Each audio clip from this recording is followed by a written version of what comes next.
Shadows Awakening, The Milnuldír Chronicles Book 1, by Jess Naudé. Published by Dark Fox Studios. Narrated by 11labs.io. Prologue. A History of Dark Elemental Magic, by Henry Neville of the Whitebridge Academy of Magic. In a time before the creation of Milnuldír, the old gods lived in peace and prosperity within the celestial plane. Though there were other temporal planes, they all paled in comparison to the grandeur and magical potential of the home of the gods. However, this peace was not destined to continue forever. In the year 3000 BC, before creation, a great war arose in the celestial plane, a war led by a being of great power known as Talmarv. For countless years, Talmarv had grown ever more tired of the governing of the old gods, and for many years he had been amassing a force to undo their rule. What followed was a scene of death and carnage unlike any other, which lasted 2,994 years.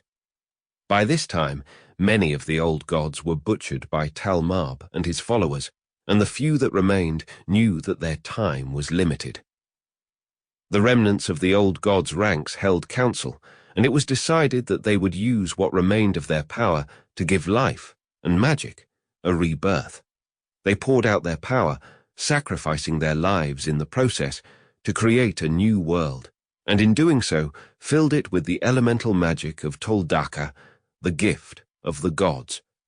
Solias, the last remaining goddess, took it upon herself to see that Talmarv would be forever unable to enter into this new world and cast him out of the celestial plane and into Milor, the underworld. She cast with him all those who followed his commands, as well as the many minions of his creation. With the last of her life, Solias cast upon the newly created world her own magic of pure and brilliant light, to overcome any darkness that may enter the new world. The new world grew in population and variety over the many years that followed, and in time, races from other temporal planes began to migrate there as well.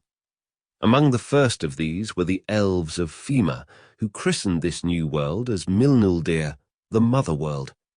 They were shortly followed thereafter by the Dwarves of Domenheim, as well as angels and demons who had escaped from the great war of the celestial plane to live in the angelic realm, Resaya, and the dark realm of Eso. It was not until around 12,000, years after the creation of Milnuldír, that we, humans, were born into the world. Born of the coupling between angels and demons, humans were viewed by... Sample complete. Ready to continue?